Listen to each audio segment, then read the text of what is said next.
Welcome. You're listening to Civics in Action on KWSI 100.3 Radio in Grand Junction, Colorado. I'm Robin Parker, and my guest today is Brian Loma from GreenLatinos. Brian is the Hazardous Materials and Waste Diversion Advocate for GreenLatinos. Brian is in Grand Junction this week as part of the GreenLatinos Take on Toxics tour. We're going to hear about Mesa County's toxicity report, and we're going to talk about plastics, recycling, and of course, the troubling topic that's on everyone's mind, water. Yeah, thank you, Robin. GreenLatinos, we are an environmental justice organization focusing on protecting the clean air, water, and soil for all Coloradans, but especially those in disproportionately impacted communities, which Grand Junction has. A disproportionately impacted community generally is lower income and people of color who tend to live in the locations where pollution exists. So the housing around industrial parks, for example, are those communities. And so every year, GreenLatinos goes around the state. We've been to all 64 counties in Colorado in the last 6 years. And we come to talk about the issues of the day, that are things that are going on at the legislature, as well as to hear from community members about the things that they're concerned about. And so we had our stop last night at the historic Lowell Schoolhouse, where we talked about water and recycling and data centers, and definitely keeping our eye on legislation in the last couple days of the session on nuclear power plants as well. So there's a variety of things that we were able to communicate with, and we were fortunate to have Scott from City Council join us, as well as some other local community groups, to talk to the community about the work that they're doing here locally, so they could partner up with organizations and get involved in town. Yeah. Great. And this was part of the Toxics tour and the Mesa County report? Yeah. Oh, I should have grabbed a copy to bring in. So GreenLatinos has done a few different reports here in Colorado looking at the pollution factors of the community, and it started in Denver's Front Range off of I-70 around Suncor, and that area, that zip code, is the most polluted zip code in the state of Colorado, and one of the top 10 polluted zip codes in the nation. And so what GreenLatinos did was we partnered with the School of Public Health, and the students then do research projects. And so the project in Denver focused on over 180 businesses that were self-reporting their pollution. And we were able to then mimic that research for Mesa County to see which companies are using the EPA's ECHO database to self-report when they have pollution over their permitted limit. And that report showed several facilities, including the Prosecco wastewater treatment facility and the auto salvage yard, where some of the emissions are happening. Now, we're really excited that the wastewater treatment plant has gotten some updates, and hopefully will come off of that high polluter list. But the selenium in the ground and at the mine, the 15 road quarry, is one of the issues in the sites, because they're. What is that? What are they mining there? It's like rocks and for construction. Okay. You got to have materials for concrete and for housing. Okay. What's making that high pollution? So it's the natural heavy metals that are in the soil. Okay. And the selenium is definitely it's naturally present. It's a beneficial material, but when ingested at high quantities can cause health issues. So, the great news is that there is not the level of pollution from industry in the Grand Junction and the Mesa County area as we see in other parts of our state, right? There's not coal burning power plants. There's not a massive oil refinery in your backyard that's producing these emissions. So the emission quantities are really low. But for listeners who want to read the report, they can go to their Mesa County library. All branches will have a copy here shortly. And is that available online? It will be on our website Okay. shortly. I don't know the current status, but it will be at the Colorado GreenLatinos. Okay. And when we website. have a link to that, we can share that on our website. That'd be great. This interview will be on YouTube, so we could put a link to that there too. Fantastic. So that sounds great. Is there anything else with that report of note for Mesa County? There was a few concerns with volatile organic compounds and heavy metals that were of note. There's a couple of facilities in Fruta, as well as here in Grand Junction that people were eyeing. What happens though is that if one industry or one business overpollutes and they self-report, like they don't get in trouble as much.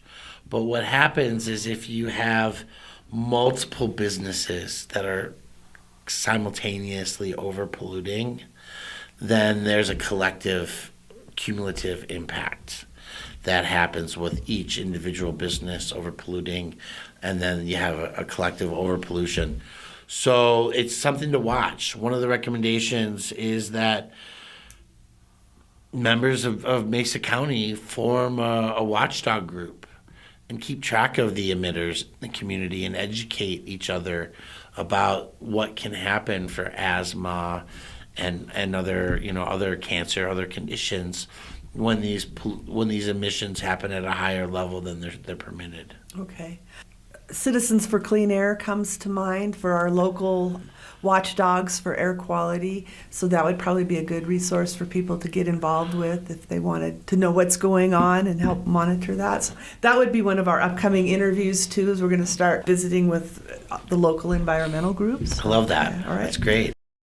And then before we got started, we were chatting about plastic. You seem to get pretty fired up about plastic. I am. Yeah. I am. This free recycling that's coming up. I feel like we've been hearing about it for a long time. And what's going on? Well, it's really amazing. Mesa County is getting a new recycling processing facility. And that is part of what you're going to be hearing on the radio and on TV and in your ad soon is Recycle On, Colorado. And producer responsibility, it was legislation that was passed, I think, in 22. And we've been moving our way through this process. I serve on the state advisory board with Angela French of Grand Junction, who is representing the local governments in her role on that advisory board as well. And she's here in Grand Junction. And extended producer responsibility says that it's not the burden of the taxpayer to spend, or the municipalities to spend taxpayer money on capturing the materials that should not go in the landfill. It's the responsibility of the companies that sell us stuff. And so there is a organization called the Circular Action Alliance. It is basically the Fortune 50 companies. And they have a nonprofit that's established. And they are actively funding the program so that starting in June, municipalities and communities that do have recycling services will get reimbursed for the cost of the capture of the materials. And by 2030, the goal is to have all places that have trash service to have access to free recycling diversion infrastructure. And so Bruin Waste over here on the West Slope is one of the haulers, and Republic and Waste Management as well are all gearing up their recycling infrastructure captured systems. They're getting bins into the communities for people to divert from the landfill. And it's important for a variety of reasons. The first is that the materials that we're capturing are expensive to extract. If you think about mining operations for aluminum and steel, for example, and then what happens with plastic? Plastic is my big passion, right? When we have, I saw the fracking pads on the way in on the highway, right? That oil and gas extraction is often the beginning process of. It is the beginning process of plastic production, right? And where that extraction happens, there are emissions. And it might not be so much in the communities out here on the West Slope, but like in Greeley, Colorado, and Weld County, that those fracking sites, those pads, can be 500 feet from people's schools, from their neighborhoods, their subdivisions. And so that means where those exist, there's emissions going into the communities. People are breathing some of that which comes out of the ground. And then at the refinery, you have processing that happens, and there's emissions there. And you have chemical facilities like Cancer Alley down in Louisiana, where at every processing site, there's something happening to the air, the water, the soil that causes contamination, that can cause cancer, that can cause asthma and other health issues. And all of those processing happens so that we can get a plastic fork or a cup that is often landfilled. And many of the materials that we make out of plastic are hard to recycle because they don't fit in the stream effectively. And so what EPR is doing is saying that those are precious materials that we need to capture and reutilize over and over again. As a matter of fact, we have a target rate of 40% post-recycled content for all recycled materials, so that all the packaging that we buy from the store will be made of old packaging that's been reprocessed into new things, so that when we buy it and we use what's in it, it goes into the recycling bin for paper and packaging at our homes, and then gets made into new things. So it seems like there's a lot of the plastic products that we can't recycle now. Will it be able to accommodate those? Unfortunately, no. Okay. So we have like the minimum recycles list, and we have a hard to recycles list. Okay. And it's an interesting question you pose, because you may remember that there was a company called Astera that wanted to bring a plastics incinerator, or what they call chemical recycling. It's low oxygen, but it cooks the hard, solid plastics back into liquids and gases and fuel oils. And it also, as a byproduct, has hazardous waste that comes out of it. And that facility that was proposed for Fruta was they were claiming that they were going to capture hard to recycle materials. But at the end of the day, what we learned is they wanted the easiest to recycle plastics, mechanically recycle plastics that they were going to process. So when you collect hard to recycle plastics, you have to basically have their own diversion streams. So if you think about like plastic films, like the T-shirt bags they used to give us at the grocery stores that we'd see flying in trees all over the place. That film is hard to recycle in the packaging stream because it gets caught up in the conveyor belts and those processes. And so plastic films go to the grocery store. And if you look at the packaging on many films now, like toilet paper packaging, it'll say recycle at the in-store drop-off, clean and dry. And so that is a stream-specific process. Kind of like your lead-acid battery when you have a core charge on it and you have to take it back. Your battery dies, you go buy a new one. You got to take the old one back so it can be recycled properly. That's a single-stream process. And so it's different than like at the scrapyard where we'll take all metals, right? Batteries go to a separate processor. And so with hard-to-recycle plastics like forks or chapstick containers or lids that are not attached to the bottle when they're recycled, they fall through the screens.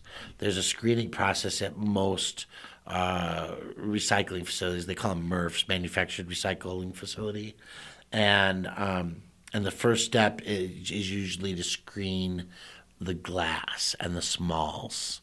So anything that's under 2 inches on average will fall through the screens. This can include improperly disposed of, like batteries, like AA's or AAA batteries will fall through the screen too. And those all have their own process where they're supposed to be recycled. And so it's just really hard to have a separate designated spot. Maybe like a school that uses plastic cutlery might be able to say, put your spoons in this box. I've seen it at different places. Spots that use latex gloves, for example, often will have a bin specifically to put your latex gloves in so they can be recycled appropriately and reprocessed. But so many plastics are not in that category. So this new rule then, it will be for the private consumers and the recycling from our homes. So it'd be stuff we can recycle currently. Yeah, and actually the great news is that it's for more than just homes, because apartment complexes traditionally only get trash service. What about businesses? Yeah. Oh. Yeah. Free recycling for all. Okay. Now, it's not going to be for like the large corporations, but any like small business in a strip mall or like your typical Grand Junction businesses probably. Yeah. Apply to. Yeah. Wherever there's a trash bin or trash hauling service, they'll be able to qualify for free recycling. Okay. And then it's not just plastic, too. It would be the cardboard. It's the paper and packaging is what they call it. So when you think about what goes into a single stream recycling at home, it might be your tuna can or your soup cans, your aluminum cans, any paper that you have, your milk jugs, the crescent roll packaging from your open up and bake kind of items. All the things you find in a grocery store should have a change in the labeling on them. So we're moving away from the recycling symbol with the 1 through 7s on it that people have seen to a recycling that actually tells you what the material is. It's got the recycling symbol on it still, but it's then going to say like metal can, aluminum, paper. I did a video series on my own Instagram at Cut the Plastic. That's my @ and it was showing a variety of stuff for the month of April, for Earth Month, right? And one of those I did was a Q-tip box from Johnson & Johnson. And on the back of the box, they actually have 3 different recycling symbols. One for the cardboard the backing, one for the plastic, and one for the piece of paper inside. And so it actually showed to remove and separate the cardboard from the plastic, to take out the paper, and that all 3 of those items were recyclable. Okay. And people can learn more about that at howtorecycle.com. That's the website that is the new standard of recycling labeling and instructions. And you're already going to see, if you grab some materials in your home or off the shelf at the grocery store, they're already starting to shift that. Okay, because Colorado is one of several states that is moving from a municipally funded recycling infrastructure to a corporately funded recycling infrastructure. So everything that we buy from the grocery store then, any waste should be recyclable? Mostly. There are still some items that are really hard to recycle. Think about a chip bag with a metal liner. Yeah. Those have to be, when they're recycled, they have to be single streamed. So, like some schools or community groups will have a box for those where they can be dropped off. Um, Crinkly plastics are different than smooth plastic films. So, you might notice a shift. Your frozen pizza wrapper is usually a soft plastic. And so hopefully soon that's going to have a label that says to recycle me on that. But like the cereal bag is often a crinkly plastic, and that might not be as easy or go in the same film stream. So how are the producers reacting? Are they supportive of this? Overall, yeah, there is definitely a movement, and when you think about the Fortune 50 corporations that own most everything, it's coming in alignment in the United States with what is happening in other places in the world.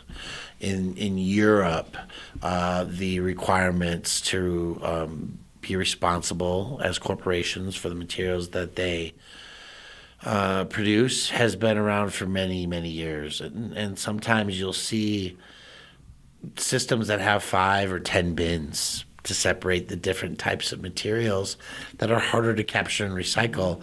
And so they have to have their own streams for them. But I do feel that, yes, the producers, even the American Chemistry Council is, on board with making things that are easier to recycle, that are packaged in a responsible way. Okay, that's good to know. Yeah, and it's so exciting because we have more of this coming in Colorado. So a lot of farmers out here in this side of the state, and so it's important to know that we have a program coming down the pipeline that will capture all the old pesticide containers. Oh, that will capture. That's a big gap. That's a big gap. Yeah. So the state agriculture division brought this legislation forward this year, and we have LPMA Interchange 360 is what it's called, and it's for all automotive fluid packaging.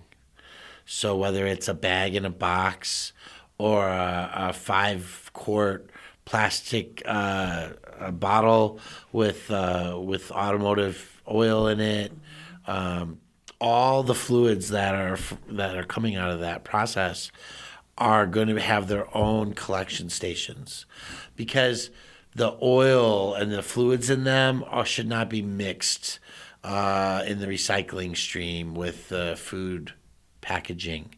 And so they're building locations around the state to capture and have drop-off spots for automotive fluids. And then we have battery recycling. So everything from a hearing aid battery to your car clicker batteries, to the remote batteries or the smoke detectors, the 9-volt, the AA, the AAA, the D. All of those kinds of batteries are going to have more capture and recycling of those materials. And then we get to the lithium ions, like the e-bikes and scooters, and even automotive batteries, like the lithium ion batteries will, that's all moving forward in recycling and capture. So we're very excited, because the idea is that we put all this energy into these materials, and sometimes it's really dangerous to just throw them in the landfill because they can catch on fire. There was a time in Colorado a couple of years ago, we had a whole month where there was a battery fire either in the back of a collection truck at a recycling facility or at a landfill. One a day for an entire month. And in the United States, there's an average of 3 a day of these fires. And when a landfill catches on fire, it's really hard to put it out because it's buried, right? And so it's not like you would see, like you think like a wildfire where you can see the flames happening. It's smoldering underground, and like when a coal vein catches on fire, right? And it smolders and cooks, and that can take decades for it to work its way out, to ignite it, or to stop burning or smoldering. So Coloradans have been active in creating diversion systems that are appropriate for the materials. And it's not a new item, right? You can grab a soda can for the last 40, 50 years, and there's been 5 and 10 cent deposits in some states. The reason it's not in all states is that the industry fought it. And so only certain states have it because they were able to get that passed against the lobbying efforts of the beverage industry. But fortunately for us in Colorado, the industry has been supportive for the most part. So now with this battery bill, with the lithium-ion batteries, if somebody goes and dumps a car in BLM land, they'll have to come get it, and it won't be on the municipality to pick it up. It will be on the automotive industry. Oh, interesting. Yeah. I see a lack of interest in recycling among a lot of people, and how do we convince people that it's important, that it matters? Genesis 2:14. It's biblical that humans were put on the earth and that we're supposed to take care of it. And so for me, it's a part of my faith walk that I am responsible to be a good steward.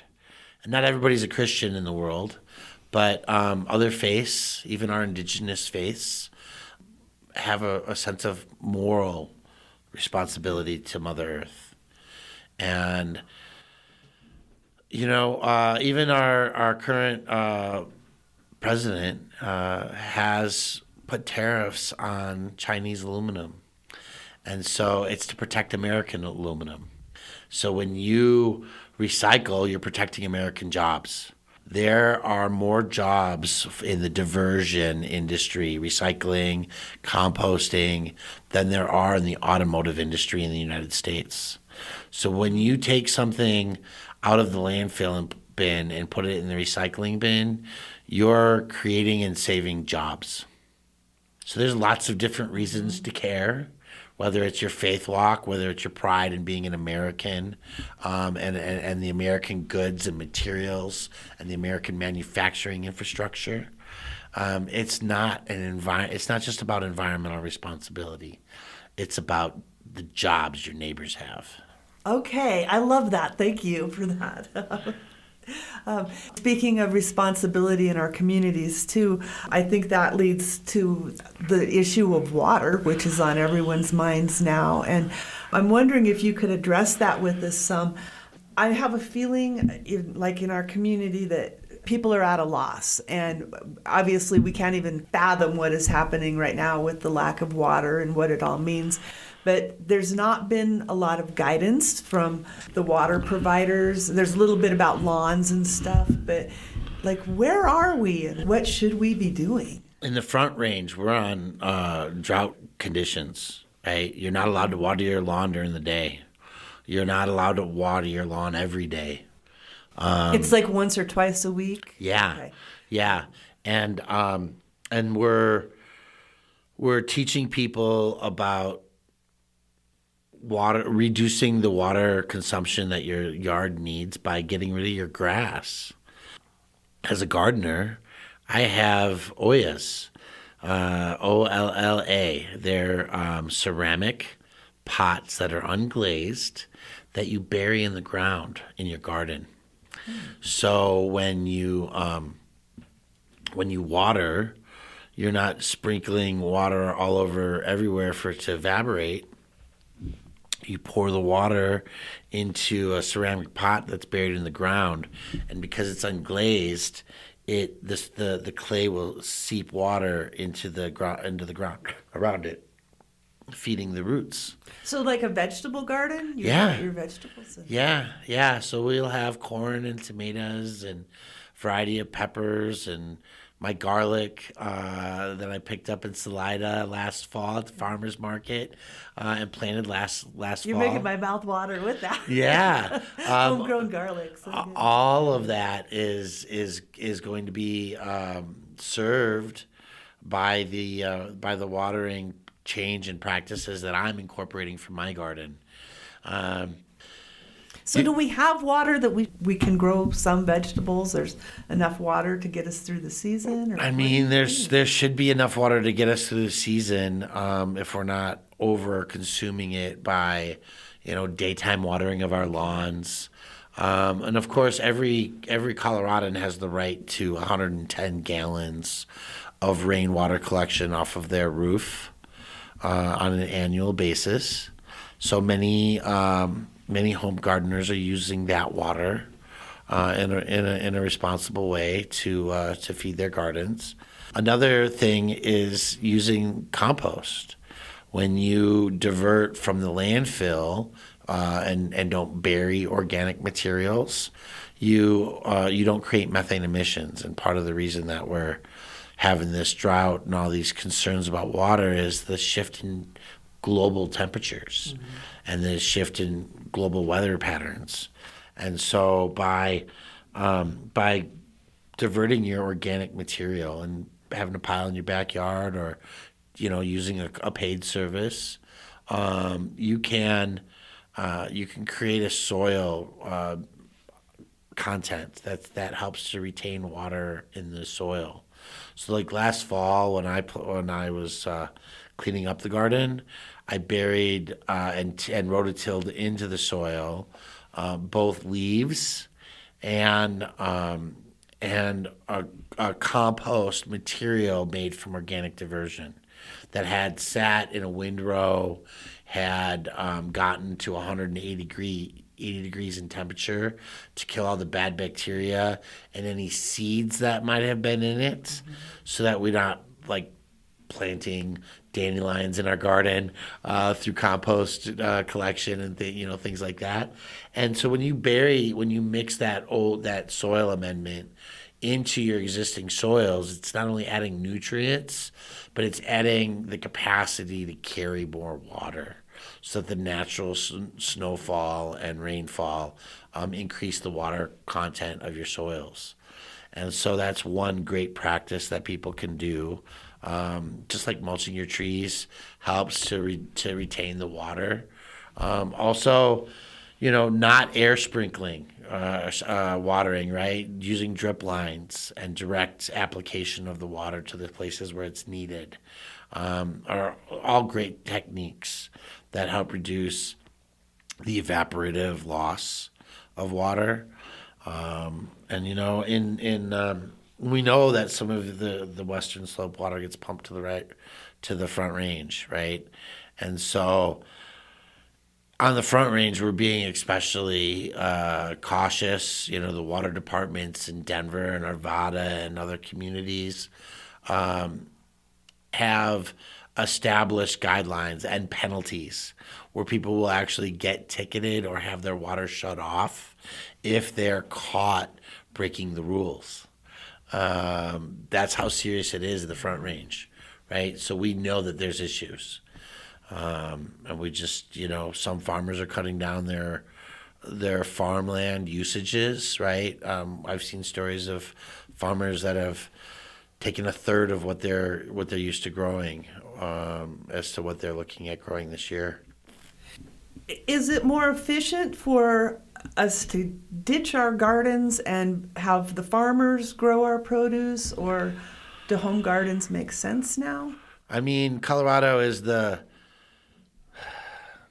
second largest state for suicide.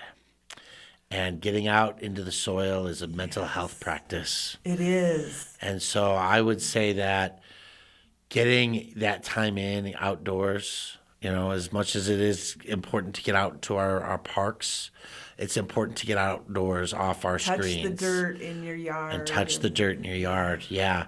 Also, because we can, it's a lot easier to lay a little drip line in my,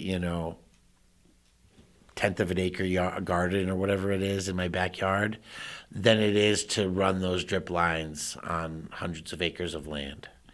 And so farmers are very conscious of their water consumption, and they're very responsible for that, and we don't want to take that away from them, right? But it is also good to have that thing that you grew in your yard. Right. And it does taste better. It does taste good. Yeah. And there's joy and happiness that comes in to that process. And, during World War II, Victory Gardens were a matter of national pride to grow food for ourselves so that what the farmers grew could go to the boys overseas. And I think that, with all the things going on in the world right now, there's nothing like food security by knowing and having the skills to do it yourself, and to put it up, right? Who's not proud of their spaghetti sauces and their jams that they make? So I say that, if you're not watering your garden from 8 a.m. to 6 or 7 p.m. With sprinklers for hours on end, that it's just as good to grow some food at home. Mm-hmm. Okay. For me personally, a big stressor in all of this is the people who are refusing to acknowledge what is happening. You mentioned that there's some of the water is diverted to the Front Range. I hear a lot of, I don't have to conserve as long as Denver's getting some of my water from Western Colorado, or as long as some of it's going to California. Can you address a little bit of that with the water rights?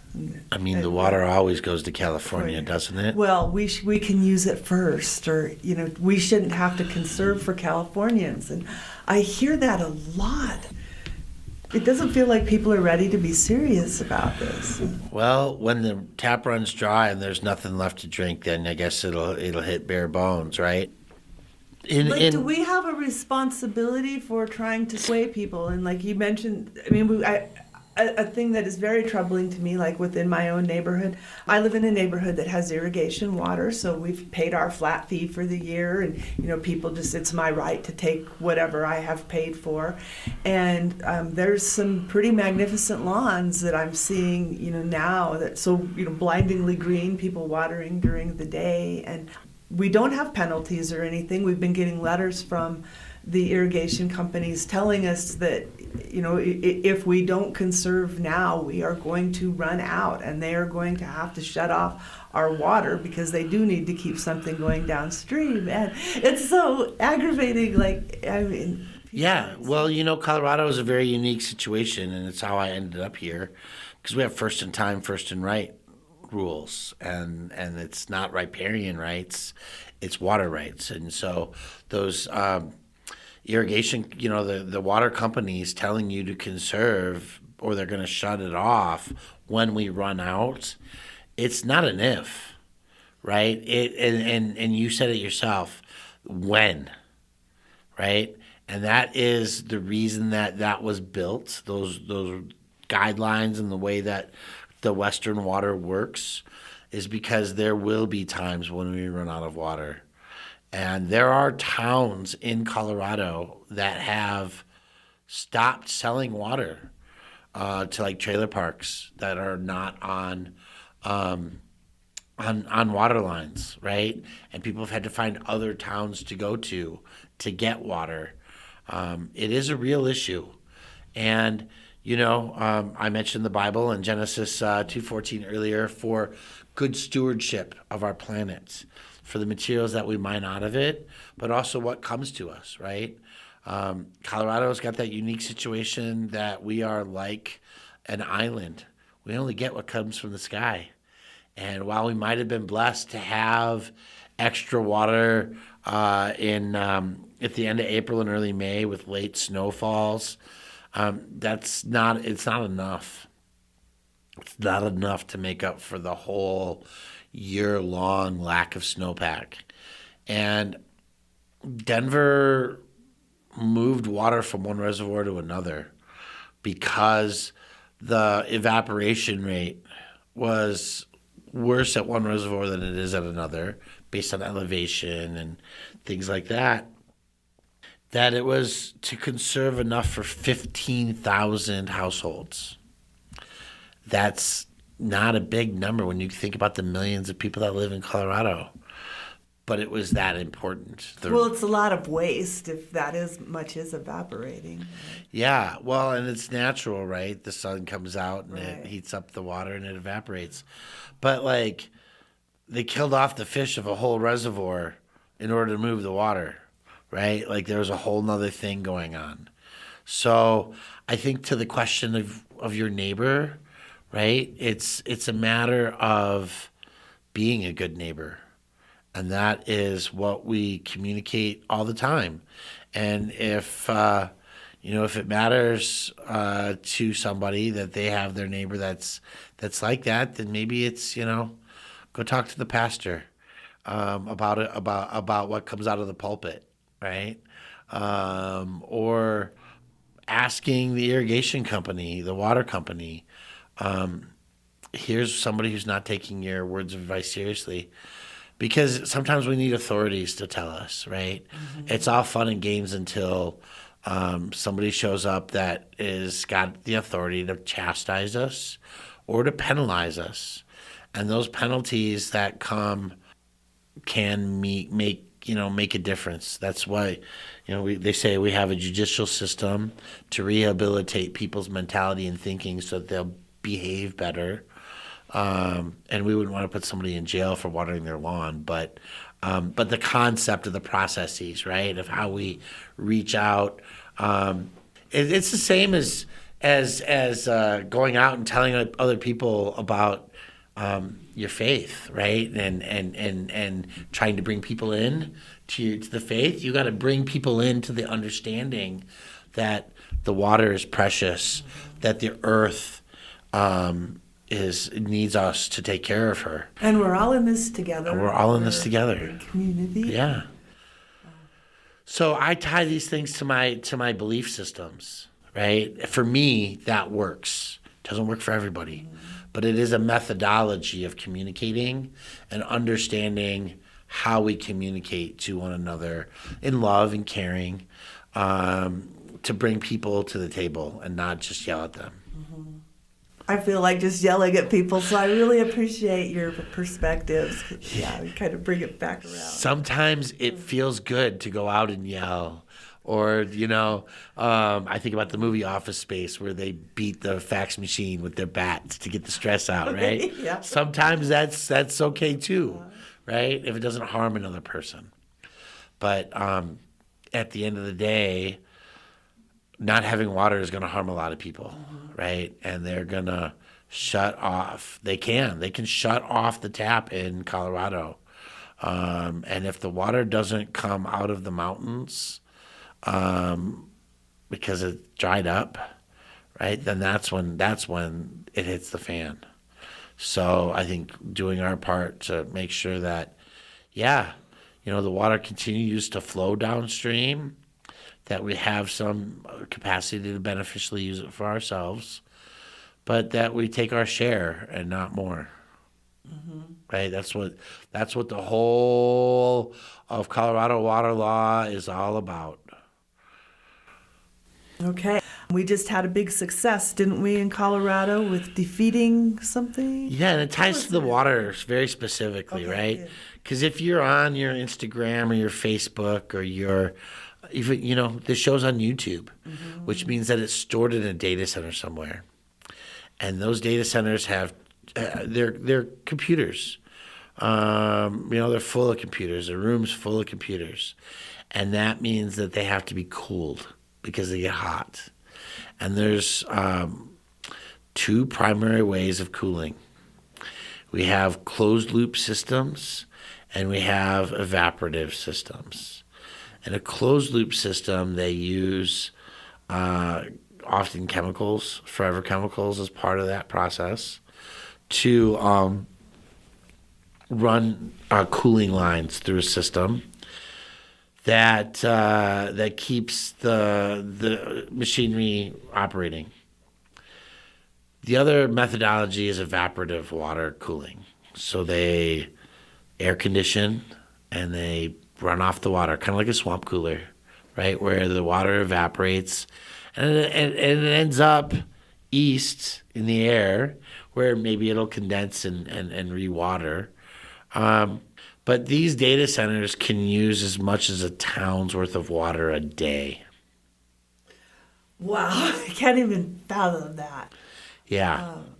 Yeah. So if you think about a town of 15 to 60,000 people, that much water consumption on a daily basis is what these super data centers can use. How many do we have now just in the United States? There's a lot. Most of them are on the East Coast where there's lots of water, right?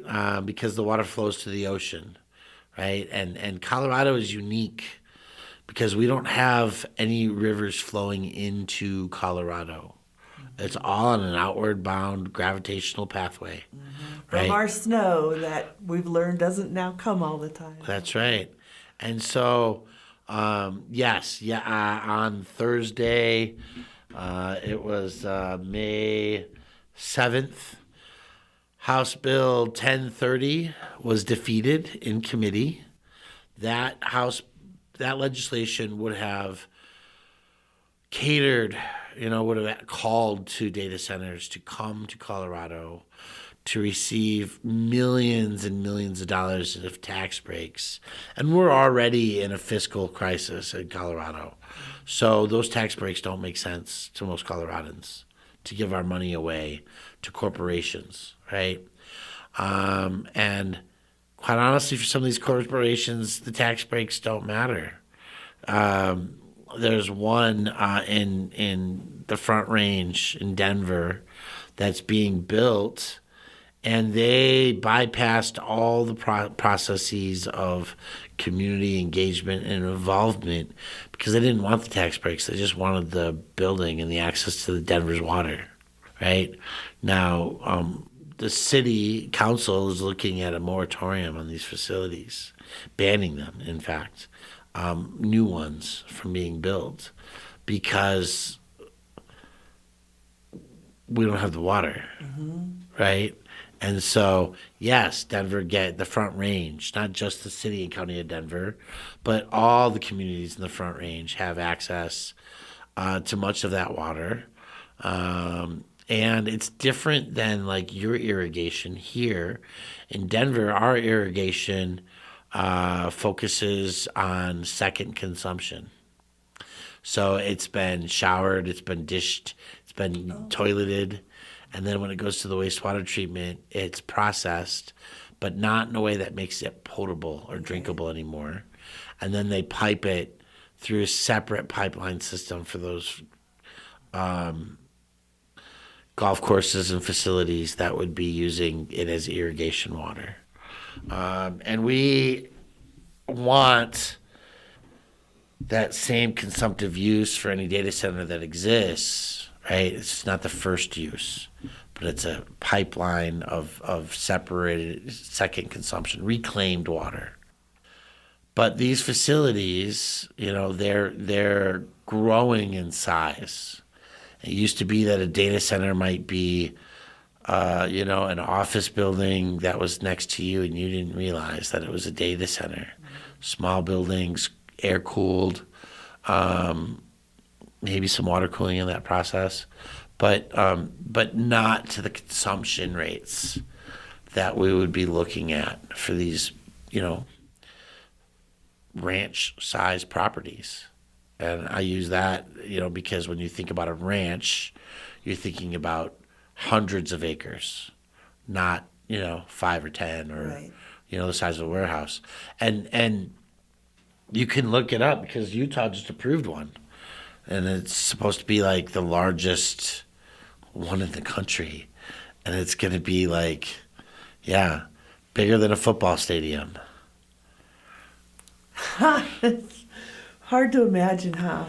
I mean, we rely on them for kind of everything we're doing, but also we can't have them. Yeah, it's tough because, I said earlier, I made these videos on Instagram teaching people all the different recycling things, and I did a campaign for 30 days. And then I haven't posted for a week because I'm conscientious of my water consumption in data centers. It's tough, right? They are looking at other opportunities to like build data centers in space so that they don't have the issues of cooling because it's cold out there. But it's not the same. And that's a long ways off. Okay. So, yeah, we were able to defeat a bill that would have given it away, right? And corporations are accustomed to giveaways, to bring their jobs and bring their investment into the community. But those investments in the community don't always last. When you build a facility like a data center, you might have 50 or 100 jobs for a month or 6 or a year. But once it's built, jobs go away.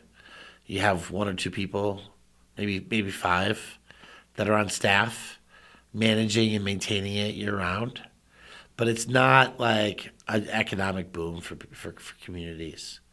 So we're really proud at GreenLatinos to have stood against this bad legislation and to protect the materials, our water, for all Coloradans. Okay. And can you talk a little bit more about GreenLatinos and how can people get involved? Do you need volunteers? Do you need donations? GreenLatinos is a statewide organization. We have currently staff in Pueblo, in Greeley, and in Denver's Front Range. I may move out this way someday. I'm in love with the West Slope. And it feels like the community I grew up in. But we are always looking for people to get involved. Our longest and biggest session, is the legislative session, right? That's when the most of the work for our community asks get done. And our asks generally form around contacting your legislators, right? But we are also available in rapid response circumstances. So we received an email in February of 2025 saying, can you help us? We're concerned about this facility that they want to build in the middle of our farmland.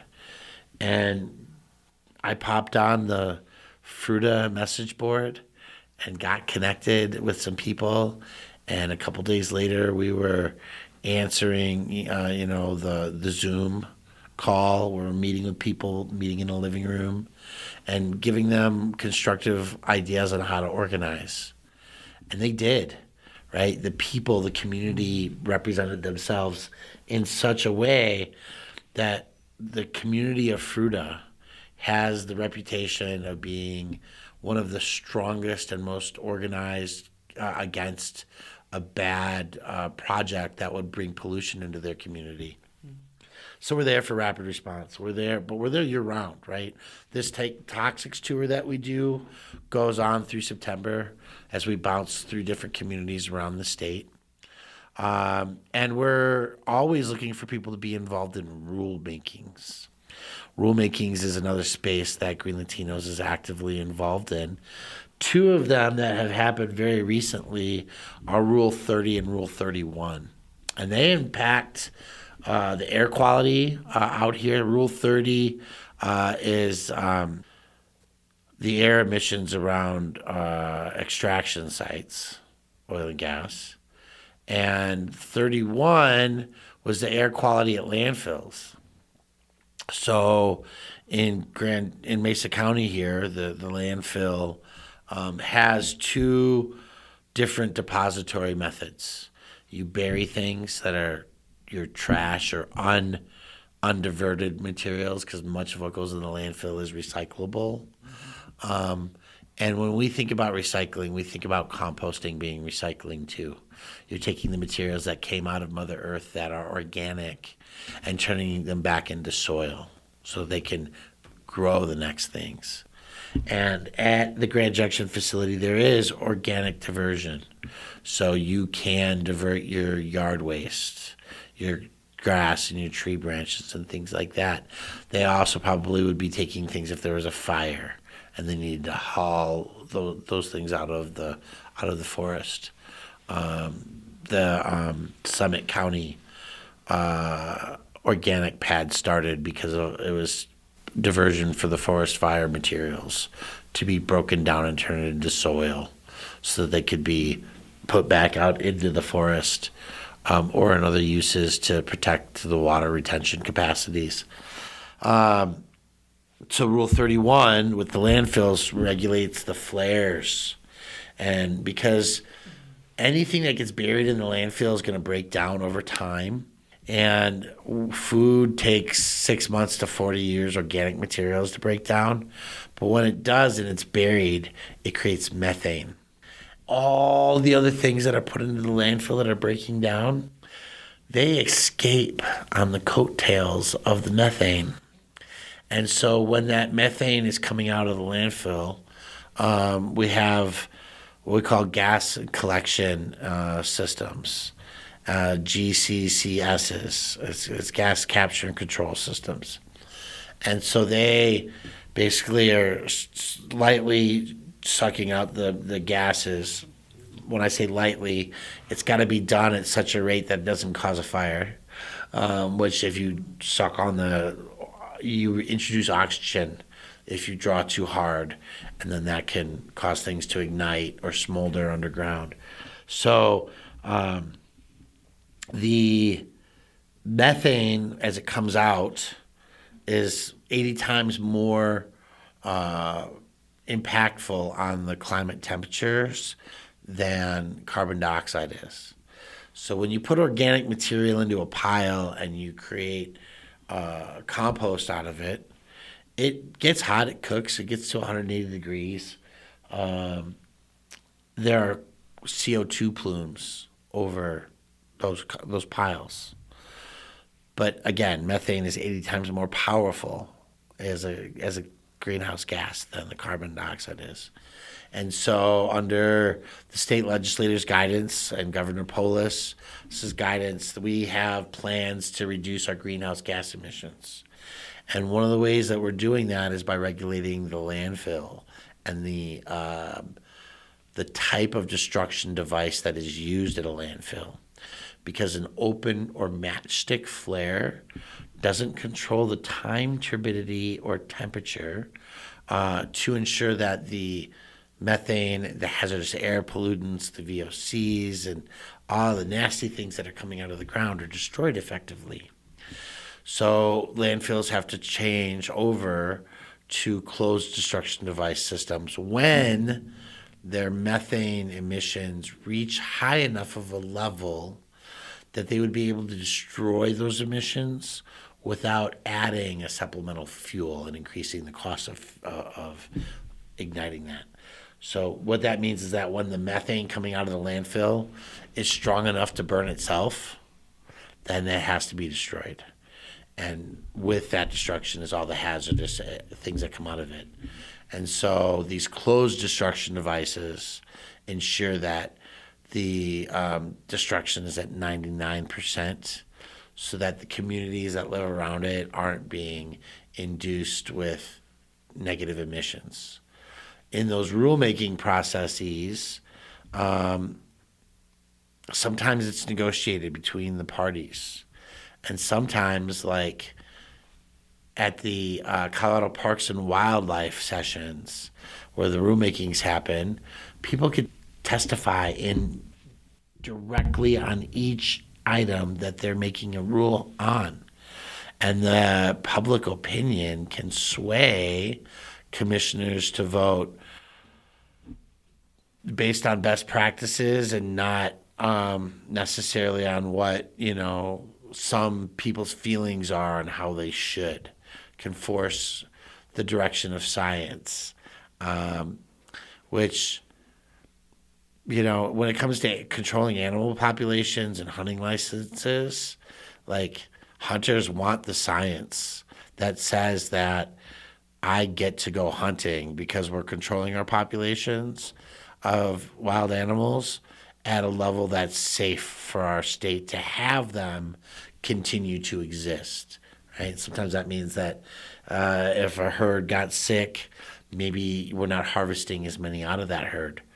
But public comment is what protects the science behind those evaluations at CPW. So when we want people to get involved, we want people to get involved in the processes of the state governance that is democracy. And that means that the DNR and CDPHE and the public utilities commissions all have a role to answer to the citizens that they're representing. And the way that citizens get involved is by participating in the process. And so at GreenLatinos, we communicate these processes through our emails, through some social media as well. And membership is free. So you can go to greenlatinos.org. There's a Colorado page in that site, and you can sign up to become a member and to get our emails. It's not mandatory that you have a paid membership, right? And that is how then you can stay engaged. Mm-hmm. Okay. So like when we came out for our Grand Junction Take on Toxics tour stop, I sent an email a week or so ago telling everybody, hey, we're coming to Grand Junction, Mesa County, right? People in Fruita, people in Palisade, people in here in town were able to come and meet with us. And we bought them dinner and had time to hang out and converse. Good. Yeah. We just have a couple more minutes left, and I'm wondering in that time, can you share some words of wisdom about, caring about the earth and being a good citizen of earth? Yeah, and I think, it's important, and it doesn't have a Republican or a Democrat stamp on it. And that's the best thing about it, right? Because I grew up in farmland, and I grew up in a rural community, and we cared about our planet. We took care of it to not litter, to pack in and pack out, because I didn't want to find a plastic water bottle or some litter the next time I came out to the places that I love the most. And so when I'm walking trails, I'm picking up other people's litter, always. And we're teaching others not to do the damaging practices, right? So that's the thing that unites us, I think, is our love for our state and the outdoors that we have, the access to those spaces. And I think that is the most important thing for many Coloradans, is protecting that. And so whether that's reducing our water consumption so that we have the water to put out fires, or to survive on in the dry times, whether that's recycling our materials so that the landfill has as long as possible to operate, with as little items in it as we can put in it, whether it's the oil and gas extraction and making sure that the emissions coming out of these sites or at our factories, that we have the clean air, the clean water, the clean soil to grow food on. And that's, those are the assets of the citizens of the state of Colorado. And so we as citizens have a duty to protect our goods. You wouldn't trash your home. You wouldn't go run around in your vehicle and dent it up on purpose. So why would you destroy your land? You're the thing that you have the ability to be a good steward of. And I hope that that's a positive message that makes people on both sides of the aisle and any part of the community, feel connected to one another. Great. Thank you. I appreciate your perspective. It's been really helpful to talk to you. Thank you. Please give us a holler next time you're in Grand Junction. We'd love to have you back. I would love to be here again. Thank you. Okay. Enjoy the rest of your time in Western Colorado. Thank you. I think I'm headed to the Dolores that we fought so hard to protect. Yes. So I haven't had a chance to experience her myself. So good. Happy camping. Thank you. Thanks. You've been listening to Civics in Action on KWSI 100.3 Radio in Grand Junction, Colorado. My guest today was Brian Loma from GreenLatinos. Thank you for joining us. This episode will be available on our website at kwsiradio.org, or you can find us on our YouTube channel. Thank you.